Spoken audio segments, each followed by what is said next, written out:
Hello guys! Magluto tayo guys ng kare-kare. Ito guys ang inilalahok ko sa aking kare-kare. Ang pata ng baka, ayan, at pata ng baboy. Kailangan guys ay palalambutin natin to ng malambot. At habang pinakukuluan natin, lagyan natin guys ng isang cubes o abe cream. Ang kayos o espalda ng baka, inihiwalay ko guys ang pagpapakulo dahil ito guys ay maamoy. Kailangan itapon natin ang unang pakulo niyan. Ayan, palalambutin din natin, saka natin isasama sa pata. Eto na guys ang ating gagamiting mga ingredients para sa ating gagawing kare-kare.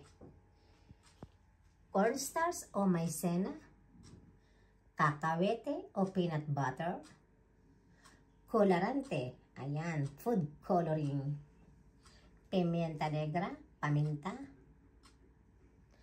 pechay, fresh na fresh, sibuyas o sibulya, ahos o bawang, judías verde o beans, berenjena o talong. At syempre guys, ang ating pata de cerdo at kayos o espalda de ternera. Don't forget guys, ang unang pakulo sa karne ay itatapon natin ang tubig. At kailangan natin itong banlawan at linising mabuti. Ayan, nakikita nyo guys, malinis na malinis. Mantika, ayan, olive oil. Ilagay natin guys ang bawang. Ayan guys. Huwag nating susunugin masyado guys ang bawang. Kailangan ganyan lang. Isunod natin guys ang sibuyas.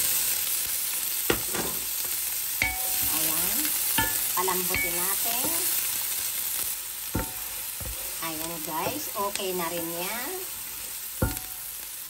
Isunod natin guys ang karne. Ayan guys, napakadami ng aking ginawa. Kung mapapansin nyo, malambot na ang karne. O diba? Dahil malambot na, konti lang. Konting gisa lang. Lagyan natin guys ng tubig. Ayan. Ayan guys. Ako pag nagluluto ng kare-kare guys, kailangan pag ako'y nagsabaw, pantay sa karne ang tubig o sabaw niya. Hintayin natin na kumulo. Lagyan natin guys ng paminta. Ayan. Ang ating kolorante. Ginagawa natin yan guys para magkaroon ng toke o kulay ang ating kare-kare. Ayan guys, may kulay na siya. Namamagic talaga. Isunod natin guys ang sitaw dahil ang sitaw ay matigas. Ayan, ilubog natin ng konti. At ating takpan. Tinutunaw ko muna guys ang cornstarch o maizena sa maligamgam na tubig bago ko ilahok sa karne.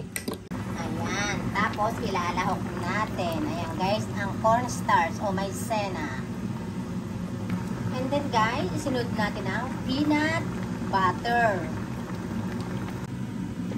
Ayan guys, kailangan ang ating mga karne guys ay ganyan. Malambot na malambot. Yan, kung napapansin ninyo. Ayan. Sobrang lambot na yan guys. Kaya ngayon guys, ang isusunod natin ay ang berenjena o talong. May pa-design pa ako pag naglalagay. Ayan o. Ayan, ilubog natin ng konti guys. O, diba? Madali lang naman yan guys maluto. Tikman natin guys ang kare-kare ng Batangueña. Ayan. Kitang-kita guys ang lapot niya.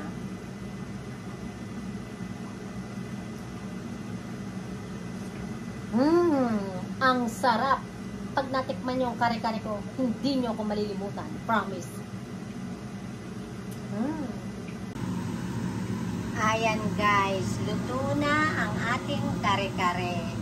Luto na rin guys ang ating talong o berenjena. Ngayon naman guys, ang ilalagay natin ay ang huling ingredientes.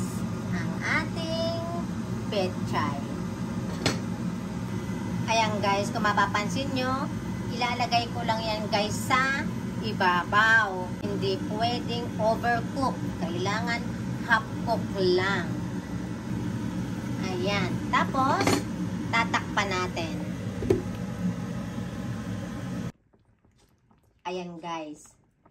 Luto na ang ating kare-kare. Ang kare-kare ng Batangueña. Success! Thank you all. Thank you so much for watching.